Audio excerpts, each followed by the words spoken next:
Today I'm on my way to the St. Peter and St. Paul Russian Orthodox Church. The last time regular congregants had services here was almost 90 years ago. Eastern Orthodox Christianity is a type or sect of Christianity that dominates Eastern Europe. About half of all of its congregants live in Russia. We don't have a lot of people that practice Eastern Orthodoxy in Minnesota. Nationwide, about 1.5% of the U.S. practice Eastern Orthodox Christianity overall. And if you're wondering what Eastern Orthodoxy is, it's older than most Christian denominations out there. I'm going to make some broad notes here, and I'm skipping over a lot of history, but here we go. So looking back, the Roman Empire became Christian for the first time under Emperor Constantine in the 4th century. There were many different Christian groups that all worshiped differently across the empire.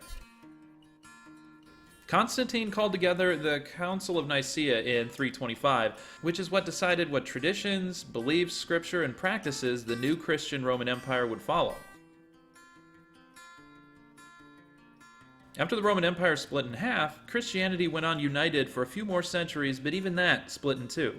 In 1054, the Great Schism occurred where the Roman Catholic Church was split, and the two sides of the church, one based in Rome and the other in Constantinople, went their separate ways. They couldn't agree on many differences that had been growing between their beliefs over the centuries, as they were floating apart after the Roman Empire split. Catholicism survived and thrived throughout Western and eventually Northern Europe. Off to the east, Eastern Orthodox Christianity survived in the Eastern Roman Empire, or Byzantine Empire, and then spread north to Russia. As you can see, the highest concentration of Eastern Orthodox Christians are still in Eastern Europe today. In the early 20th century, during World War I, a lot of Russians emigrated to the U.S. to find themselves in Minnesota to work in the mines of the Iron Range. The miners in this area were working in the Vermilion Range around Ely. They had little wealth to bring with, and there were no roads or cars, so many took footpaths through the forest for miles to their homesteads. Eventually, the people of the community, of which were only a few hundred, got together to create an Eastern Orthodox church that was finished in 1918. Well, here it is. Look at this. Ain't that quaint?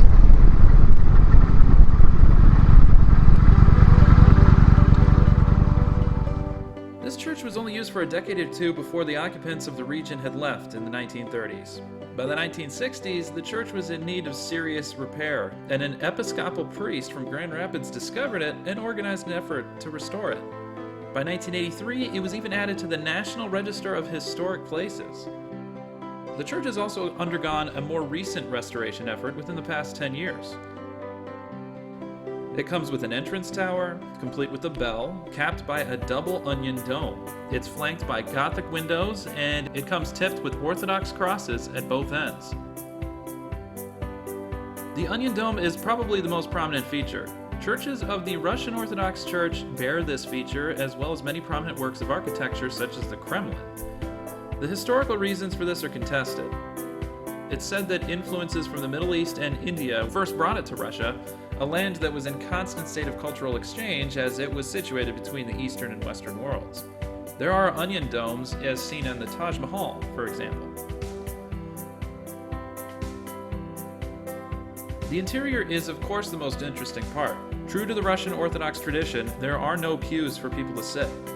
Congregants stood through most of the prayer services, while the elderly were allowed to use benches along the sides. The templin is a wall before the sanctuary in the back, and many paintings have been meticulously restored.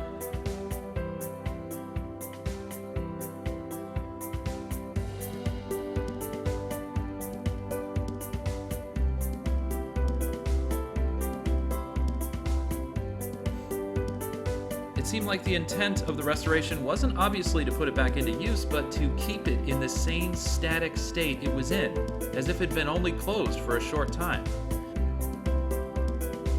And that's the coolest part to me about this church. It wasn't Eastern Orthodox Christians that rediscovered it or maintained it. It was never converted or repurposed.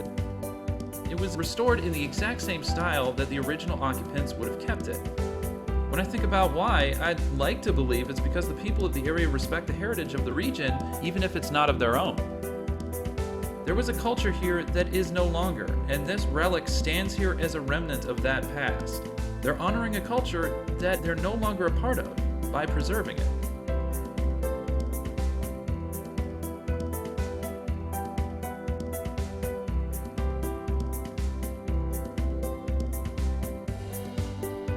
This is honestly an amazing piece of history, and I was only able to enter with the help of some friends, so I want to thank Kaylee for helping out.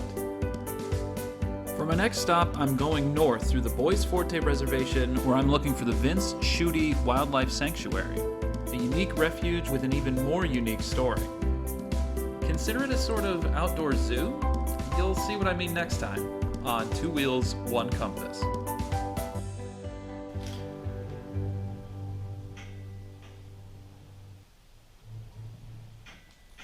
Oh, rotten bitch.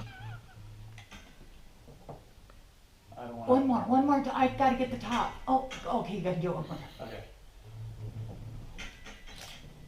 Okay, go. Oh, you gotta do one more.